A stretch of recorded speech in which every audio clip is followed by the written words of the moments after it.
Bom, tá aqui essa caixa aqui, caixa de som amplificada. Essa caixa é minha mesmo, tá? Não é de cliente não. Ela tá com esse barulho aqui, ó. Deixa eu ligar aqui no energia, né? Senão não vai fazer barulho nenhum. Ó.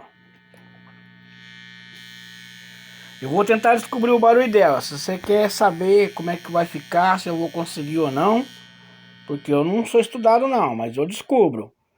Se você quiser saber o resultado, você comenta aí para mim postar o próximo vídeo. E se você entrar no comentário e ver o primeiro link já destacado, é porque foi feito o vídeo, tá bom? Conto com o seu comentário para me postar o restante desse trabalho aqui. Beleza? Fique com Deus, tamo junto. Eu vou descobrir.